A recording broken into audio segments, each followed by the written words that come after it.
Gleyber Torres is making it very hard for Aaron Boone to sit him right now. More on his red-hot start on today's Locked On Yankees.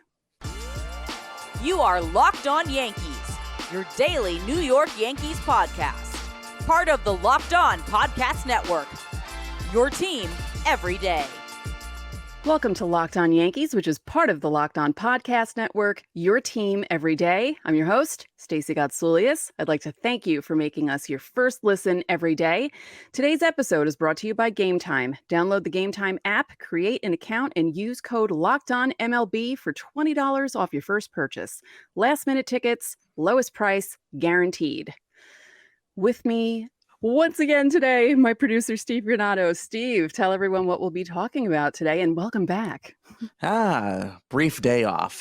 There was an interesting ESPN article I wanted to talk about, talking about World Series odds. Where do the Yankees rank in those World Series odds? We're going to bring that up in our second segment. Of course, we'll preview tonight's game against the Phillies, game 2 of the sets. But first, we got to talk about Gleyber. He looks really good to start the season. Yes. And I joked before we started recording, it's kind of like he's playing with a chip on his shoulder. And, Meredith Marakovits on Yes keeps bringing it up. Not outwardly, but, you weren't really sure, or, sometimes you're playing here and sometimes you're playing here. And how do you prepare every day? And it almost feels like he's kind of annoyed with the questions. And I feel like he's trying to show people that he should be playing all the time. And he looked great tonight. I mean, 3 walks, 2 hits, his 100th career home run. He's looked good in every game that he's played so far this season, and defensively as well. And as I said, the chip on the shoulder thing might actually work out for Gleyber Torres. 4 for his first 12 to start the season, a pair of homers, 4 RBIs, and he's also driven 5, picked up 5 walks. Yeah. That's not nothing. No. On a Yankees offense that is built to shine, He is shining brighter. He really is. I'm enjoying this. I'm enjoying this a lot. I mean, and I've said it many times, I love Gleyber. I don't want them to trade him away. Really, when we go through the scenarios and talk about who to trade, it seems like he would be the easiest one to trade away. But I really don't want him to go, because I always had a soft spot for Gleyber and thought that he could really turn into a fantastic player. Like, I feel like he can put together a full season of what he did. He had a couple bad months last season, but there was one month where he was really good. And I feel like he could have a season like that. And maybe it could be this season, because again, it could be the chip on the shoulder. I mean, so he's on that 1 year left. Yep. Let's say, I don't anticipate hitting, 2 home runs every day, every couple of days here. But let's say he has a good year. Is there any likelihood that the Yankees would be interested in bringing him back? Oof, I know that's tough, because you feel like, and we've spoken about this, you feel like the middle infield is going to be a combination of Volpe and Peraza, depending on who they put at short and second. And it feels like Gleyber is the odd man out. I don't think he can play third, because I don't think he has the arm to play third. But I think, I think he might have to go. It might be one of those situations where he's the odd man out, no matter how well he does, because I think they're really banking on the kids to carry them through the future. Is there a threshold he would have to get to in order for the Yankees to have to sincerely consider signing some sort of extension or making a move for him in free agency to try and bring him back? Ooh. Like, would it have to be otherworldly, essentially, at that point? I think maybe not otherworldly. Well, yeah, maybe. Like, he might have to have like a 25 home run season, 280 average, something like that, for them to want to keep him around. I don't envision him, hitting like 35 home runs and having a 315 average. That feels like a bit too much. But I feel like for Gleyber, 20 to 25 home runs, hovering around 275, 280 would be a really good season for him. A bunch of singles and doubles and things like that. So this kind of brings up a bigger discussion, though, about the Yankees roster. And we've kind of dillied around this conversation, Stacey. but I think it's important to bring up how well built this team is right now and how it is garnering kind of like a not just like a what have you done for me lately? It's like what can you do for me right now mentality amongst the Yankees. I was going to say rotation, a starting lineup, Right. because playing time is not a given for anybody that isn't named Rizzo or Judge. Really, like Really. it really is a battle to get at bats right now. Yeah. I mean, and you're right. I think those two are the only ones who were permanently, pretty much in permanent marker in the lineup, where the rest of the guys are in pencil because, yeah, you can have a number of guys playing in a number of spots and taking places in the different places in the lineup. It doesn't seem like a bad problem for the team to have, but it would I would think it would be annoying as a player to not know if you're going to be in the lineup every night, even if you Well, think you deserve Aaron it. Hicks Yeah. just said it. He Yeah. just said those words. Yeah. It is frustrating. You don't know your role if you're a Hicks. I mean, and you talked about it on Monday, but just overall, I mean, you can take it in many different roads. You can go down multiple roads with that conversation, whether it's a good thing or Mm, it's a bad thing. right. Does it hurt your mental state? Does Right. it help your mental state? I Mm, think it's a guy to guy thing. How you react to it and how you do you glass half full or glass half empty it. So I don't know.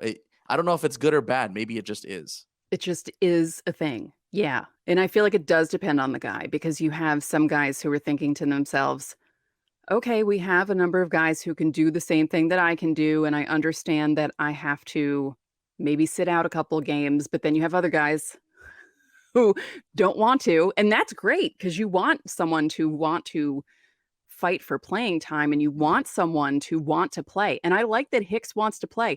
I like that he's not afraid. And I like that he wants to go out there and prove himself because it could be very easy for him to shrink away because I mean, he was booed by the fans tonight when he struck out and I thought that was ridiculous, but just yeah, I don't know. It feels like it's a better problem for the fans because they have, guys to watch and get excited about, but it's worse for the players because, again, they don't know if they're gonna Yeah. be in the I lineup mean, from night to night. you have to make noise like Glaber has already in Mhm. order to fight for those positions. I mean, Gleyber does not have playing time. Like No. he is not even remotely guaranteed playing time right now. We saw Oswaldo on the bench on Monday night too. So like those are the guys that are battling for positions right now. And I don't foresee that changing anytime soon. Because let's say the Yankees do end up moving Glaber Mm. in some sort of trade to get some sort of left-handed reliever, which they still, I feel, need to address at some point. Um, but even if Glaber's gone, it's IKF now. Like it's he's still battling for spots, and so is Oswaldo, and so is Hicks, and let's be frank, even Josh Donaldson still is Yep. battling for playing time. So I think personally it's a good thing, Mm. but again, I think it varies person to person. Yeah, I would agree with that. Um, Guys who aren't battling for playing time, Nestor Cortes, he Right. looked really good. How are you feeling about Nestor so far? Encouraged by his last spring outing and pretty encouraging on Monday night. Yes, very encouraged. I was really worried about his leg injury because, it's kinda tricky with a leg, but he looked fine. He made that really great play when Franchi overshot the ball and he got Marsh at third base, fired a strike to DJ LeMahieu to get Marsh at third base, and that was a really heads up play by Nestor, and that was good to see him get to the ball and throw it like that, and yeah, he looked really good. Um, I had told people on yesterday's show, I'm like, "Don't expect him to pitch too much in his first outing because he's still working his way up," and that's what happened, but, in the limited time he was out there, he looked great, and he looked especially spiffy in those cleats with the mustaches on them. Yeah, those are clean. I'm into that. I saw Volpe's cleats look pretty good too. Had some names on that. That's pretty cool. One of the other names we had brought up was Anthony Rizzo. We were a little concerned with his spring. Are those concerns subsided now for you, Stacey? Yeah, I think he just needed to get warmed up a little bit, nice home run by him, um, into the second deck. At first I thought it was going foul, but with the way Michael Kay was screaming on the broadcast, I realized, oh no, okay, that's a home run. I thought it was And foul. I just yeah, straight up thought it was foul. I thought I saw it pass in front of the pole, but apparently I was losing my mind. So, but yeah, no, you got a hold of that one. That's for sure. yeah, he really did. But as you said, with Rizzo, I feel like the only way he's out of the lineup is if his back is bothering him. Like other Yeah, than that, he's going to be in there all the time as much as he can play. because it's going to be LeMahieu that would back him up. Yeah. So, yeah, because I mean, in theory, Oswaldo could. In theory, IKF could, but it's really Rizzo and LeMahieu. Maybe the Yankees can swing a trade to get Joey Gallo back because apparently he's on another planet. 3 home runs in the first couple of games. What is happening with Joey Gallo? And good for him, man. He seems like a good dude. Yeah, and the Yankees are playing them soon, aren't they? That would be something if he started hitting home runs against the Yankees. a little revenge tour. Yeah. Let us know down in the comments section, by the way. Is it a good thing that the Yankees have so many positional battles still going on? You thought they would have been done in spring training. They are very much not done. They are very much alive. So let us know in the YouTube comments here. When we come back, we're going to ask a question. Do the Yankees need to win the World Series this year? So stick on around.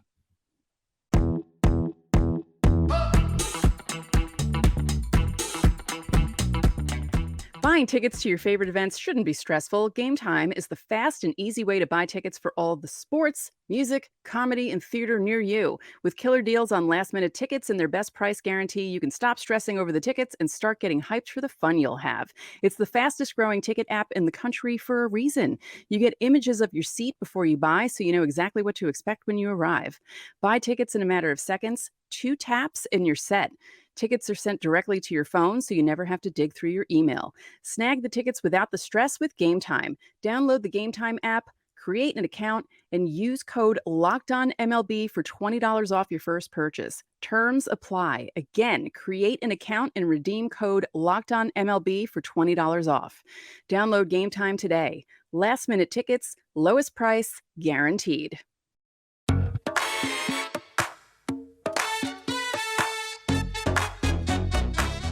Back here on Locked On Yankees, our second segment. Thanks for sticking around here. There was an article in ESPN, and it was written by Bradford Doolittle. The article, which will be linked in the episode description, by the way, as is always, 2023 World Series contender tiers. When will your team win? Stacy, Tier 1, Team 1, the New York Yankees, which kind of got me questioning. Personally, this is how I feel. I don't think there's such a thing as a must World Series win season. No, I agree. If Although there Yankee ever, fans don't agree. if there ever was one, is 2023 a World Series must win for the Yankees? I don't know. I feel like 2019 might have been the must win season. And they didn't. Although I would like I feel like, they won their first World Series in 1923, and it'd be kind of cool if they won in 2023 just to make the 100-year thing. But yeah, I don't, Yankee fans would say yes, every year is a must win World Series year, but I don't know. I feel like it's harder to do. It's also harder for teams to repeat. That doesn't happen anymore. Yeah, that's been a long time since we've seen a repeat. Yeah, the Yankees were the last ones, and that was their three-peat at the end of the century there, which sounds so weird to say, but it was 23 years ago. Well, there was a couple of interesting pieces in this. 30 consecutive winning seasons, second longest run from the Yankees. Right. 39 seasons in a row from 26 to 64. Mhm. So again, I don't necessarily subscribe to the must win mantra. Right.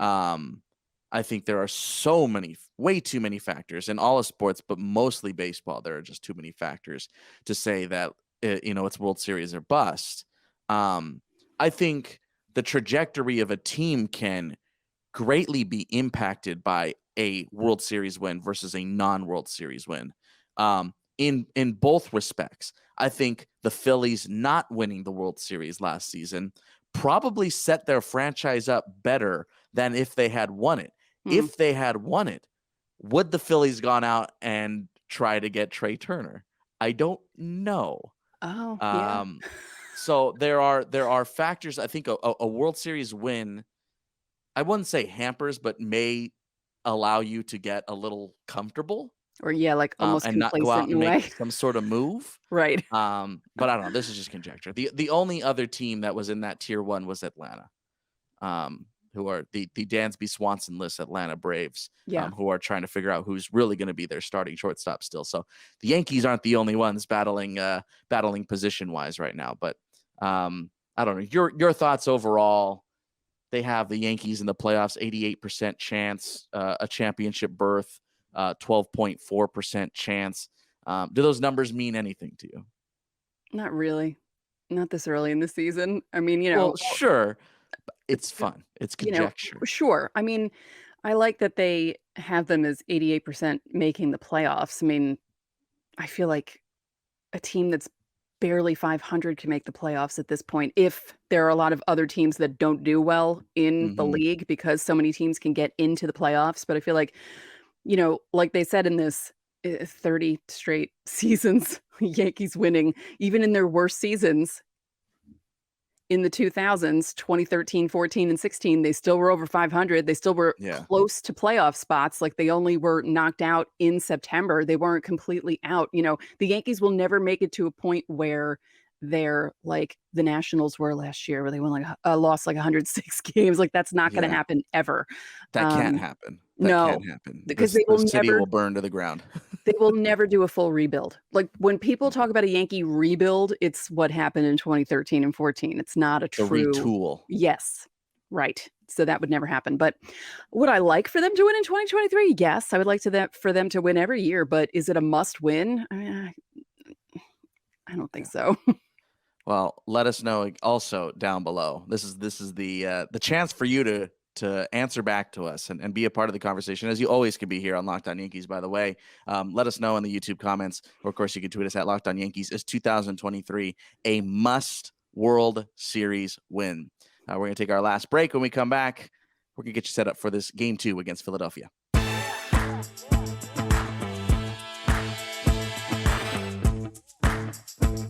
Pro Baseball GM is the coolest game I've played in a long time. I always thought I could be a great Major League GM, but it turns out it's not all that easy. If you've had the same thought and fantasized about managing your own franchise, download Pro Baseball GM immediately.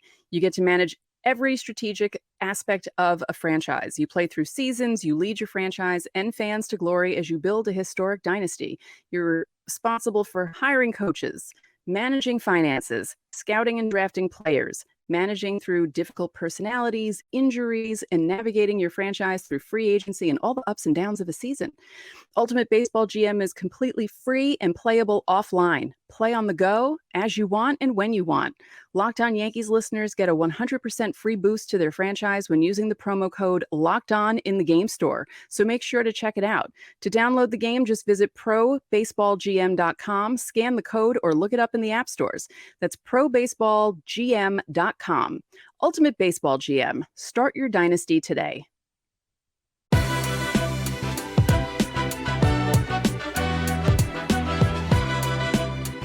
So Game 2 of the series between the Phillies and the Yankees, Domingo Germán against Matt Strahm, who was with the Red Sox last year, so the Yankees saw him a few times. Game is at 7:05 at Yankee Stadium, and the poor Phillies are 0 for 4 to start the season. They were beaten up in Texas.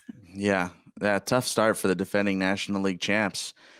Your thoughts, Domingo Germán, heading into this one? When we were talking a month ago in the middle of spring training, the conversation was, who is going to win that final spot? Will it be Germán or Schmidt? The answer is, it is Germán and Schmidt because of injuries. But do you think he has to come out strong here on Tuesday night to kind of solidify his spot? Because these injuries aren't going to last forever. And there Right. will come a time for Domingo Germán and Clark Schmidt to where they have to say, we got to pick one of you. And I don't know, is that clock already beginning to tick before it even starts? I almost feel like both Germán and Clark Schmidt need to worry about Johnny Brito, because I feel like Germán, instead of thinking about how Clark Schmidt did on Saturday, he needs to think about how Brito did on Sunday and try to You look aim for great. that. I'm super happy for the kid. Mhm. He looked like he made a massive leap in the offseason because he wasn't striking guys out like that on a regular basis in AAA last year. Yeah, So it was great nice for to him. see. Yeah. But I feel like Domingo Germán just needs to it's the early part of the season. He's playing for the he's pitching for the fifth slot of the rotation. So he doesn't need to come out and shut them out, although it feels like it's not that hard to do because the Phillies can't really score lately. But I really feel like he just needs to come out, last at least 5 innings, maybe keep them to a run or two, and not have the same issues that Clark Schmidt had on Saturday. Schmidt did have 5 strikeouts, but he could not get certain guys like he couldn't finish certain guys, and he was taken out of the game early. I feel like for Germán to be successful, he needs to last longer than that and do more like a Nestor or a Brito and last at least 5 innings. He doesn't have to be overpowering because he never really was. He just needs to keep the Yankees in the game, or at least, make it so they can score and win the game and keep the Phillies off the bases. Well, we'll see. Again, 7:05 first pitch from New York, trying to make it 0-5 for the Phillies. But I think overall, the Yankees seem to be in a pretty good spot to open the season. It seems like they've picked up right where they left off, and things seem to be gelling early. The Volpe hype, I say, has kind of quieted just a hair, back down to realistic expectations. But man, the Yankee faithful, man, they love this kid. They really do. Let's be real, man, he hasn't really done much yet. Yeah. He hasn't really done anything. I love the kid, but he has already won this fan base over from the get-go. So likely to see him in the starting lineup on Tuesday night. Obviously, we're recording this after the game on Monday, so who knows what the starting lineup is. But yeah, we know Germán is the probable against, as you mentioned, Matt Strahm. So interested to see how this series continues, and see if the Yankees offense can keep piling it on. 8 runs on Monday. Did get out hit, but who cares? I 8 know. runs, a couple of big bombs. I mean, that's what this Yankee lineup is built to do. They hit homers, and they're already doing it. So things are Yes. going as planned. Yes. I would like to make one statement because I forgot to mention this on Monday's show. Giancarlo Stanton's 485-foot home run on Sunday. I would like to say that I thought it was hilarious that the cameraman had no idea where that ball was going. And when they realized it went above the restaurant and they kind of moved the camera because they were like, oh man, it landed above the restaurant. It's one of the funniest things I've ever seen because I had it in the rundown, forgot to mention. So I just had to mention that quickly. Love it. Awesome. We want to thank you, of course, for making Locked On Yankees your first listen. For your second listen, you can check out Locked On Fantasy Baseball. You can win your league by listening to Matt and Dom every day as they bring you the best fantasy draft strategies. Find Locked On Fantasy Baseball wherever you get your podcast, and of course on YouTube, part of the Locked On Podcast Network. Your team every day. I am Stacey Gotsulias. That is Steve Bernardo, and we will see you tomorrow.